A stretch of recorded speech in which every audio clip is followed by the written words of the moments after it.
तो एपिसोड की शुरुआत होती है और हमें दिखाया जाता है कि ली चेंगडी और जाओ युन आपस में फाइट कर रहे होते हैं, जिसमें ली चेंगडी फौरन से अपनी मून ब्रेकिंग टेक्निक का इस्तेमाल करता है, जिसमें वो जाओ युन पर एक साथ ही बहुत सारी स्पिरिचुअल सोर्ड के साथ हमला कर देता है, जिसे देखकर जाओ युन भी घबरा जाता है। मगर उन सोर्ड्स को देखते ही वो फौरन से वहाँ से पीछे हटकर अपनी किसी तरह जान बचा लेता है। ये देखकर ली चेंगडी उससे कहता है कि तुम्हें क्या लगता है कि तुम्हारी ये डिवाइन स्ट्रॉन्ग टेक्निक मेरी लाइट टेक्निक से ज्यादा फास्ट है। कहने के बाद वो अपनी सोर्ड के साथ उस पर दोबारा से हमला करता है, तो जाओ युन दोबारा से उन सोर्ड से खुद को बचाते हुए वहाँ से दूर निकल आता है और ली चेंगडी उससे कहता है कि तुम्हारी वजह से तुम खुद आज मरने वाले हो, इसीलिए तुम अपनी मौत के जिम्मेदार भी खुद होगे। अगर तुम दूसरों के मामले में टांग ना अड़ाते तो शायद आज तुम जिंदा बच जाते। मगर फिर जाओ युन उससे कहता है कि तुम्हें क्या लगता है कि तुम अकेले ऐसे बंदे हो जो कि अपनी अचीवमेंट खुद क्रिएट कर सकते हो। ये कहने के साथ ही वो फौरन से दोबारा विंड नाइफ क्रिएट करते हुए उसे फौरन से ली चेंगडी की तरफ थ्रो करता है, जिसे ली चेंगडी अपनी शील्ड के जरिए रोकने की कोशिश करता है, मगर अचानक वो नाइफ उसकी शील्ड को तोड़कर उसे पीछे धकेल देता है। इस अटैक को देखकर तो ली चेंगडी के भी होश उड़ गए थे और वो कहता है कि ये नामुमकिन है। और इतने में जाओ युन तेजी से उसकी तरफ हमला करने के लिए आ रहा था और ली चेंगडी फौरन से अपने टाइम एंड स्पेस डोमेन को एक्टिवेट करता है, मगर उससे पहले ही जाओ युन उस पर हमला कर देता है और उसके दूसरी तरफ जाते हुए कहता है कि मैंने तुम्हें पहले भी समझाया था कि मेरी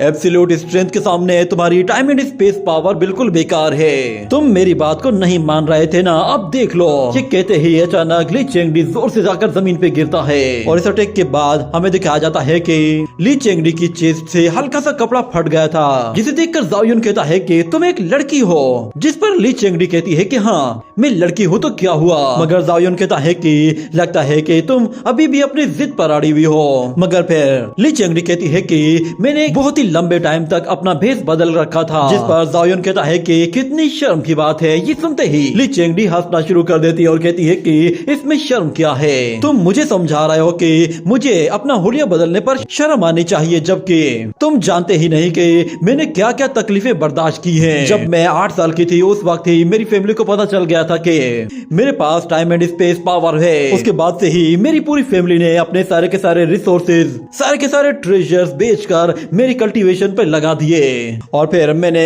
होली लैंड सेक्ट को ज्वाइन कर लिया ताकि मैं खुद अपनी फैमिली के साथ एक अच्छी लाइफ गुजार सकूं। और जब गॉड खुद हम पर मेहरबान है तो फिर हमें क्यों कंजूसी करनी चाहिए। मैंने अपनी फैमिली को दोबारा से ऊंचाइयों तक लाने के लिए बहुत ज्यादा मेहनत की है। तुम इसके लिए कुछ भी नहीं जानते कि मैंने कितनी कुर्बानियां दी हैं, तब जाकर मैंने अपनी फैमिली को एक स्टेटस तक पहुंचाया है। मगर फिर जाओ युन से कहता है कि तुमने जो कुछ भी किया है अपने लिए किया है, मेरा उसके साथ कोई लेना देना नहीं। मैं तो बस तुमसे बदला लेने के लिए आया हूँ और मैं तुम्हारी हड्डी पसली तोड़ कर जाऊंगा। ये सुनते ही फिर ली चेंगडी कहती है कि हर कोई मुझे ही पुश करता है और आज तुम भी उन लोगों की तरह मुझे पुश कर रहे हो। अब जो कुछ भी होगा उसके जिम्मेदार तुम खुद होगे, क्योंकि तुमने खुद मुझे ये करने पर मजबूर किया है। ये कहने के बाद वो फौरन से अपनी कल्टीवेशन बर्निंग टेक्निक को यूज करते हुए जाओ युन से कहता है कि चाहे आज मुझे अपनी पूरी की पूरी कल्टीवेशन ही डिस्ट्रॉय क्यों ना करनी पड़े, मगर मैं तुम्हें इस मैच में हर हाल में हरा कर रहूंगी, क्योंकि अगर आज मैं तुमसे हार जाती हूँ तो मैं सब कुछ हार जाऊंगी। मेरी फैमिली रेपुटेशन, मेरे सेक्ट की इज्जत और मेरा प्राउड सब कुछ चला जाएगा और मैं तुम्हें ऐसा बिल्कुल भी नहीं करने दूंगी, चाहे इसके लिए तुम्हें मारना ही क्यों ना पड़े। ली चेंगडी जैसे उस पे हमला करती है तो दूसरी तरफ जाओ युन क्योस होली मैजिक बेल का इस्तेमाल करते हुए अपने सामने एयर की तरह यूज करते हुए उस अटैक को रोक लेता है। मगर फिर दूसरी तरफ ली चेंगडी हंसना शुरू कर देती है और फौरन से हमला करने के लिए आती है, तो जाओ युन उसे अपनी तरफ आते हुए देख लेता है और वो फौरन से अपने आप को बचाने की कोशिश करता है। और दूसरी तरफ ली चेंगडी उससे कहती है कि तुम जानते हो कि कल्टीवेशन बर्निंग टेक्निक की एक टाइम लिमिट होती है, मगर मैं देखना चाहती हूँ कि तुम मेरी टाइम लिमिट तक सरवाइव कर पाते हो या नहीं। ली चेंगडी के अटैक को रोकने के लिए जाओ युन ने वहाँ पर टर्टल शेल को शील्ड की तरह यूज किया था। ये देखकर ली चेंगडी कहती है कि टर्टल शेल ये भी एक एक्सीलेंट बैरियर की तरह काम करता है, मगर बदकिस्मती से तुम्हारा सामना मुझसे है और तुम्हारा डिफेंस लेवल इतना हाई नहीं है कि तुम इस टर्टल शेल से खुद को ज्यादा देर तक बचा सको। ये कहने के साथ ही वो दोबारा से अपनी स्पिरिचुअल सोर्ड के साथ उस पर जैसे हमला करता है तो जाओ युन दोबारा से टर्टल शेल को एक्टिवेट कर देता है और इतने में ली चेंगडी भी उस पर अपनी सोर्ड के साथ आकर टकराता है। तो हम लोग देखते हैं कि ली चेंगडी उस टर्टल शेल को तोड़ने के लिए अपना पूरा जोर लगा देता है। ये देखकर जाओ युन भी हैरान रह जाता है, क्योंकि वो टर्टल शेल जैसे ही टूटता है तो वो फौरन से वहां से पीछे हटकर अपनी जान बचाता है और ली चेंगडी उसे भागने का मौका नहीं देने वाली थी, तो वो दोबारा से हमला करने के लिए आती है। ये देखते ही जाओ युन अपनी सोल आयरन शील्ड का इस्तेमाल करते हुए अपने हाथों से ही उस सोर्ड को रोकने की कोशिश करता है और फिर ली चेंगडी से कहता है कि कम ऑन, तुम इतना ही जोर लगा सकते हो क्या? जिस पर ली चेंगडी कहती है कि ये खेल अभी खत्म नहीं हुआ है। ये कहने के साथ ही वो अपनी पावर लेवल को बढ़ाते हुए जाओ युन को वापस पीछे धकेल देती है और फिर हमें दिखाया जाता है कि ली चेंगडी को अचानक से अपनी फैमिली की आवाजें सुनाई देती हैं, जो कि उससे कहती है कि तुम एम्परर ली चेंगडी हो, इसीलिए तुम हार नहीं सकती, तुम किसी से भी हार नहीं मानोगी, तुम्हें एक सन ऑफ गॉड बनना है। ये याद आने के बाद ली चेंगडी कहती है कि मैं एक सन ऑफ गॉड बनूंगी और तुम मेरे रास्ते का कांटा हो, इसीलिए पहले मैं तुम्हें मारूंगी। और दूसरी तरफ जाओ युन भी लड़ने के लिए तैयार था, तो दूसरी तरफ चेंगडी जैसे उस पर हमला करने के लिए आती है तो वो कहती है कि आज कुछ भी हो जाए मैं नहीं हारूंगी। तो जाओ युन कहता है कि हारने के लिए तो मैं भी नहीं आया। ये कहने के बाद वो अपनी 9 टर्न डिवाइन फिस्ट का इस्तेमाल करते हुए ली चेंगडी को एक बहुत ही पावरफुल डिवाइन पंच मारता है, जिससे एक जोरदार एनर्जी रिलीज होती है और हम लोग देखते हैं कि ली चेंगडी की स्पिरिचुअल स्वॉर्ड वो पूरी तरह से गायब हो जाती है और वो जाओ युन के आगे घुटने टेक देती है और कहती है कि मैं ये लड़ाई हार गई, सब कुछ खत्म हो गया। और जाओ युन उसे क्रॉस करके वहां से जाने लगता है, जिस पर ली चेंगडी से कहती है कि ऐसे मत जाओ, मुझे मार कर जाओ। अगर जाओ युन उसे कहता है कि तुम्हारी ये जिंदगी अब तुम्हारी मौत से भी ज्यादा बदतर हो चुकी है, इसीलिए तुम्हें मारने का अब कोई फायदा नहीं, क्योंकि मैं जिस एम्परर ली चेंगडी को मारना चाहता था, जिसे खुद पर प्राउड था, मैं उसे मार चुका हूँ। तुम वो एम्परर ली चेंगडी नहीं हो, इसीलिए मेरी अब तुम्हारे साथ कोई भी दुश्मनी नहीं है। ये सुनकर ली चेंगडी को और भी ज्यादा सदमा लगता है और वो कहती है कि क्या इसका मतलब है मैं मर चुकी हूँ? एम्परर ली चेंगडी अब वो नहीं रही। फाइनली वो एम्परर ली चेंगडी खत्म हो गई है। इतने में अचानक उसके सी ऑफ कॉन्शियसनेस में उसे एक लड़की दिखाई देती है, जो कि शायद उसकी सिस्टर थी। वो उससे कहती है कि एम्परर ली चेंगडी, तुम्हें रोना नहीं चाहिए, तुम चाहो तो तुम हंस सकती हो, मगर तुम्हें कभी भी अपनी लाइफ में कोई मिस्टेक नहीं करनी चाहिए। तुम क्यों रो रही हो? क्या मैंने तुम्हें रुलाया है या मैंने कुछ गलत किया है? ये कहने के बाद उसकी आंखों से एक आंसू गिरता है, जो कि सीधा ली चेंगडी की हथेली पर गिरता है। वो कहती है कि नहीं, तुमने कुछ भी नहीं किया।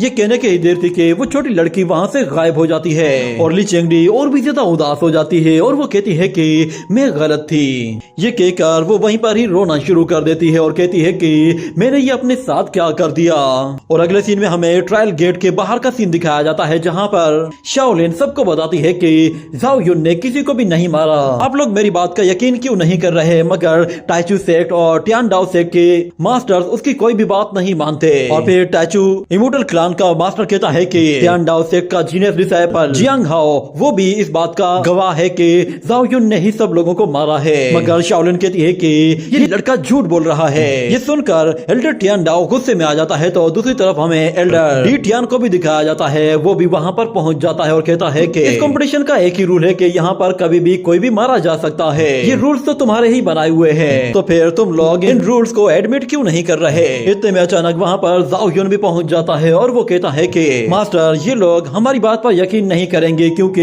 ये यकीन करना ही नहीं चाहते, क्योंकि इन लोगों ने पहले ही बहुत कुछ डिसाइड किया हुआ है, इसलिए इन लोगों को बिला वजह एक्सप्लेन करने की कोई भी जरूरत नहीं। और फिर जाओ युन लिउ नान के मास्टर से कहता है कि मैं उसे बचा तो नहीं सका, मगर उसकी ये सोर्ड मेरे पास है, इसे ही मैं सिर्फ बचा सका हूँ। ये कहकर वो उसकी सोर्ड उसे वापस करता है और फिर उससे जाकर कहता है कि अगर तुम्हें वाकई में ऐसा लगता है कि मैंने ही लिउ नानशियन को मारा है, तो फिर ऐसा ही सही। तुम्हें अगर मुझसे बदला लेना है तो फिर आ जाना, मैं केओस होली सेक्ट में मौजूद रहूंगा। इतने में वहाँ पर ली चेंगडी भी आ जाती है। उसकी हालत बहुत ही ज्यादा खराब थी। उसे देखकर बहुत सारे लोग कहते हैं कि अरे ये क्या, ली चेंगडी ये एक लड़की है। मगर टाइचू सेक्ट का मास्टर फौरन से उसे आकर पकड़ लेता और कहता है कि आखिर ये तुम्हें क्या हुआ है। और फिर वो जाओ युन की तरफ गुस्से से देखते हुए कहता है कि मैं तुम्हें इसके लिए माफ नहीं करूंगा। अगले सीन में हमें दोबारा से केओस होली सेक्ट का सीन दिखाया जाता है, जहाँ पर सारे ही मास्टर जाओ युन और मास्टर डी टियान का इंतजार कर रहे थे और वो लोग कहते हैं कि उन्हें गए हुए 1 महीना हो चुका है और वो लोग अभी तक वापस नहीं आए। और वहाँ पे खड़ा हुआ एक लड़का कहता है कि कहीं ऐसा तो नहीं है कि वो लोग कभी वापस नहीं आएंगे। ये सुनते ही जाओ युन की जूनियर सिस्टर उसे डांटते हुए कहती है कि तुम अपनी बकवास बंद रखो, वो लोग जरूर वापस आएंगे। मगर अचानक से वहाँ पर एक और एल्डर आ जाता है और वो आते ही कहता है कि मैंने सुना है कि ड्रैगन नेस्ट कंपटीशन में जाओ युन को कुछ लोगों ने चारों तरफ से घेर लिया था और उन लोगों ने उसे सप्रेस कर लिया था। ये सिचुएशन सच में बहुत ही ज्यादा खतरनाक होती है। वहाँ पर उसका डिसाइपल भी आते हुए जाओ युन के बारे में उल्टी सीधी बातें करने लगता है और वो थर्ड एल्डर कहता है कि जाओ युन भी बिल्कुल अपने मास्टर के ही जैसा है, वो दोनों बगैर सोचे समझे कुछ भी कर देते हैं, इसीलिए उन लोगों का मरना तो तय था। मगर अचानक उन लोगों को दिखाई देता है कि वो लोग तो वापस आ रहे हैं और शाओलिन कहती है कि हम लोग वापस आ गए। वो डिसाइपल अपने सेक्ट में वापस आकर लैंड करते हैं और उन लोगों के साथ जाओ वूजी भी होता है और शुन्यू उन्हें वहाँ पर देखकर बहुत ज्यादा खुश होती है। जिसके बाद मास्टर डीटियान जाओ युन की तारीफ करते हुए कहता है कि मेरे डिसाइपल ने तो ड्रैगन नेस्ट कंपटीशन में सबको स्वीप आउट कर दिया। उसने टैचू सेट के 6 ग्रेट डिसाइपल्स की छुट्टी कर दी है और उसके साथ उन लोगों की प्राउड डिसाइपल ली चेंगडी की भी मार मार कर ऐसी हालत कर दी है कि वो भी अधमरी हो गई है। और इसके साथ साथ मेरा डिसाइपल अब ब्रेक थ्रू करके लेवल को भी क्रॉस करने वाला है। सच में ये हमारे क्योस होली सेक्ट के लिए एक बहुत ही अच्छी खबर है। हमारा क्योस होली सेक्ट अब दोबारा से वैसे ही शाइन करेगा जैसे कि ये पहले करता था। ये सुनकर वहाँ पे खड़े हुए एल्डर्स बहुत ज्यादा खुश होते हैं और कहते हैं कि फाइनली हमारे क्योस होली सेक्ट में खुशियाँ वापस आ रही है। बहुत ही लंबे टाइम के बाद हम लोगों को कोई अच्छी न्यूज सुनने को मिली है। और दूसरी तरफ फिर वहाँ पे मौजूद सुप्रीम मास्टर कहता है कि जाओ युन आज तुमने तो कमाल ही करके दिखा दिया है, इसीलिए आज मैं तुमसे बहुत खुश हूँ। तुम मांगो, तुम जो भी मांगना चाहते हो मैं वो रिवॉर्ड तुम्हें जरूर दूंगा। मगर जाओ युन कहता है कि अरे नहीं, मेरी इतनी क्या होगा, आप अपनी मर्जी से मुझे जो भी देना चाहेंगे मैं वो ले लूंगा। ये सुनकर मास्टर कहता है कि ऐसी बात है तो फिर ठीक है, मैं भी रिवॉर्ड देने में कोई कंजूसी नहीं करूंगा। मेरे ख्याल से मेरे पास एक ऐसा ट्रेजर है जो कि तुम्हारे लिए सबसे ज्यादा सूटेबल होगा। ये कहने के बाद वो फौरन से उसके सामने एक सोड लाकर रख देता है और कहता है कि ये गोल्डन ड्रैगन सोड आज से तुम्हारी है। उस सोड को वहाँ पर देखकर तो मास्टर्स भी हैरान रह जाते हैं। और फिर सुप्रीम एल्डर कहता है कि इस सोड के साथ तुम सिल्वर निर्वाणा ड्रैगन को भी मार सकते हो, क्योंकि इस सोड को ड्रैगन बोन्स के जरिए रिफाइन किया गया है। ये देखकर जाओ युन बहुत ज्यादा खुश होता है और इस रिवॉर्ड के लिए वो मास्टर का शुक्रिया अदा करता है। और उसी के साथ ही ये एपिसोड यहीं पे ही एंड हो जाता है।